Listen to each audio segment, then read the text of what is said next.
Welcome to the bird media. నేను మీ పవన్ కృష్ణమూర్తి. భారతదేశంలో లంచం ఇక లీగల్. ఎస్, ఎందుకంటే చట్టాలు న్యాయాలు ఎన్నున్నా ఏం చేసినా శిక్ష అనేది పడడం లేదు కాబట్టి ఇది లీగల్. లంచం తీసుకునే వాళ్ళకి శిక్ష పడదు. కేవలం ఆ 3 నెలల్లో 6 నెలల్లో ఏడాదో 2 ఏళ్ళలో సస్పెన్షన్లో ఉండి మళ్ళీ అదే సీట్లో కూర్చుంటారో లేదంటే దాని పైన ఇంకా పై స్థాయి సీట్లో కూర్చుంటారో వెళ్ళి హ్యాపీగా కూర్చుంటారు. వీళ్ళకి శిక్షలు అనేటువంటివి పడవు. ఎవరైనప్పటికీ కూడా ప్రభుత్వ అధికారులు లంచాలు తీసుకునే వాళ్ళు సొమ్మండి, తీసుకునే వాళ్ళని పొరపాటున ఒక్క మాట కూడా మనం అనకూడదు. వాళ్ళు నిజంగా ఆణిముత్యాలు. ఈ జాతికి సేవ చేస్తున్నటువంటిది లంచాలు తీసుకోనటువంటి వాళ్ళు మాత్రమే.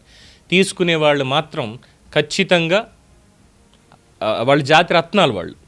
అందువల్ల వీళ్ళకి ఎలాగో శిక్షలు భారత శిక్షాస్మృతిలో కానీ ఐపీసీ కానీ సిఆర్పిసి కానీ రాజ్యాంగంలో కానీ లేవు కాబట్టి ఇక నుంచి ఈ లంచాలు తీసుకునే వాళ్ళు హ్యాపీగా బరాబర్ బయటికి వచ్చి మరీ తీసుకోవచ్చు. గుంజి వాడు ఎవడన్నట్టుగా మీరు తీసుకోవచ్చు.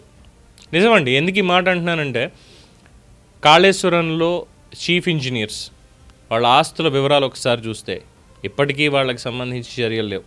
ఇప్పటికీ లేవు. ఏసీబీ రైడ్లో పట్టుకున్నటువంటి వాళ్ళు ప్రతి ఒక్కళ్ళు రోజుకు ఒక చోట కూడా కాదు, రోజుకి కనీసం లంచం తీసుకుంటూ దొరికిపోయిన రెడ్ హ్యాండెడ్గా పట్టుబడిన సఫలాన అధికారి అని చెప్పి మనం చూస్తూనే ఉన్నాం. శిక్షలు అవి వాళ్ళకి ఎక్కడా లేదు. కరెంటు బిల్లు సామాన్యుడు డబ్బులు లేకో ఉద్యోగం లేకో మొత్తానికి కరెంటు బిల్లు కట్టలేదు అంటే 3 నెలలు చూస్తారు, తర్వాత అరెస్ట్ చేస్తారు. ఉన్నాయి కనెక్షన్ పీకేసి ఏమైనా అన్నారంటే అరెస్ట్ చేసినటువంటి సందర్భాలు కూడా ఉన్నాయి. అంటే ఇన్స్టంట్ జస్టిస్ అనేది సామాన్యుడికి మాత్రమే. రాజకీయ నాయకులకి కానీ ప్రభుత్వ అధికారులకి కానీ ఇలాంటి వాళ్ళకి ఈ ఇన్స్టంట్ జస్టిస్ అంటే మళ్ళీ ఇక్కడ అనొచ్చు ఇన్స్టంట్ జస్టిస్ అంటే ఏంటి అని. అప్పటికప్పుడు శిక్ష వేసేమని కాదు. లంచం తీసుకుంటూ పట్టుబడ్డారు, దెన్ అయిపోయింది, డిస్మిస్ చేసేయాలి. సస్పెన్షన్ కూడా కాదు, డిస్మిస్ చేసి లంచం తీసుకొని ఈ విధి నిర్వహణలో తప్పు చేశాడు కాబట్టి దీనికి ఫలానా శిక్ష 6 నెలల్లో ఏడాదో, తర్వాత మళ్ళీ ఇక ఏ ప్రభుత్వ ఉద్యోగానికి అతను పనికి రాడు అని సర్టిఫికేషన్ ఇవ్వాలి. అది ఈ దేశంలో జరగదు కాబట్టి లంచం అనేది లీగల్. ఇక్కడ ఏ పనికైనా సరే లంచం ఇచ్చి తీరాల్సిందే. నిన్న ఒక వ్యూవర్ కామెంట్ పెట్టారు, అయ్యా రెవెన్యూ డిపార్ట్మెంట్ అంటేనే లంచాల మయమైపోయింది.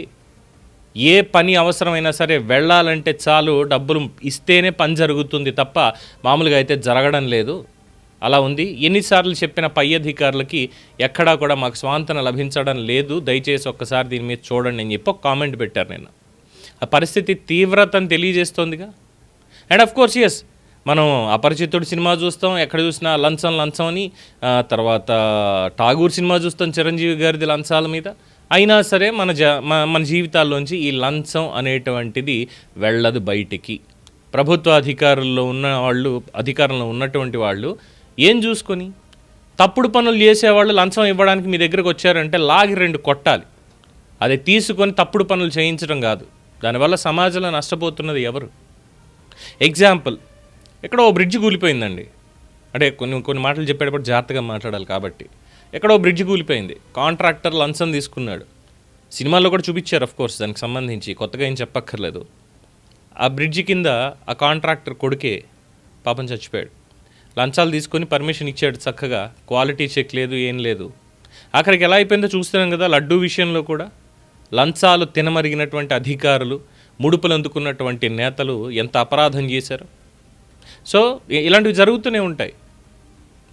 జరుగుతూనే ఉంటాయి. అందువల్ల అక్రమాలని లంచాలని భారతదేశంలో లీగలైజ్ చేసేసి పబ్లిక్ని ఈ చెర నుంచి బయటపడేయండి. ఎందుకంటే ఎంతో కొంత ఖచ్చితంగా ఇచ్చి తీరాల్సిందే అని రూల్ ఒకటి వచ్చేసిన తర్వాత ప్రజలు ఇవ్వడానికే సిద్ధపడాలి. ఏ పని చేయించుకోవాలన్నా కూడా ప్రభుత్వాలు ఉన్నటువంటిది ఇలాంటి లంచాలను అరికట్టడానికి అసలు కాదు. ఒకవేళ అలాంటివి అరికట్టగలిగితే ఎప్పుడో భారతదేశం బాగుపడేది. ఎందుకు ఇప్పుడు బాగుపడేది అన్నానంటే భారతదేశం అభివృద్ధి చెందుతూ ఉన్న దేశం అని చెప్పి సాగదీస్తూ ఇప్పటికీ అదే మాట మాట్లాడుతున్నాం. ఇప్పటికీ కూడా చిన్నప్పటి నుంచి మా తాత ఉన్నప్పటి నుంచి భారతదేశం అభివృద్ధి చెందుతుంది అనుకునేవాళ్ళు. అభివృద్ధి చెందుతూ ఉందని మా నాన్న చదువుకున్నారు, నేను చదువుకున్నాను, నా పిల్లలు చదువుకుంటున్నారు. రేపొద్దున వాళ్ళ పిల్లలు వచ్చేసరికి కూడా భారతదేశం అభివృద్ధి చెందుతూనే ఉంటుంది. ఎందుకంటే ఈ లంచం అనేటువంటి మహమ్మారిని బయట మనం పెట్టలేం కాబట్టి. ఈ లంచావతారాలకి ఎక్కడా శిక్షలు ఉండవు. 2021లో రిపోర్ట్ ఒకటి వచ్చింది.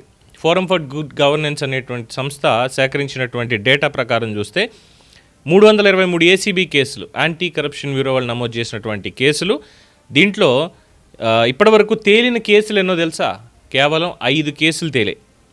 ఇంకా 318 కేసులు పరిశీలనలో మాత్రమే ఉన్నాయి. కేవలం పరిశీలనలో మాత్రమే ఉన్నాయి ఇంకా దానికి సంబంధించి. ఏం చెప్పాలి ఇక్కడ? 90 రోజులు సస్పెన్షను, ఇంకొకటి అని చెప్పి చెప్పుకోవడానికి తప్ప ఎందుకు ఉపయోగపడడం లేదు. అందువల్ల భారతదేశంలో లంచం లీగల్. మీరు ఏ పని చేయాలన్నా, ఏ పని చేయించుకోవాలన్నా సరే మీరు లంచం ఇచ్చి తీరాల్సిందే. ఇంకా మాట్లాడితే నువ్వు బతికే ఉన్నావు అని సర్టిఫికేట్ తెచ్చుకోవడానికి కూడా లంచం ఇచ్చి మరీ తెచ్చుకోవాల్సిందే. ఇంతకుమించి గొప్పగా చెప్పడానికంటూ ఏం లేదు కాబట్టి మీ అభిప్రాయాన్ని తెలియచేయండి. చూస్తూనే ఉండండి ది బర్డ్ మీడియా.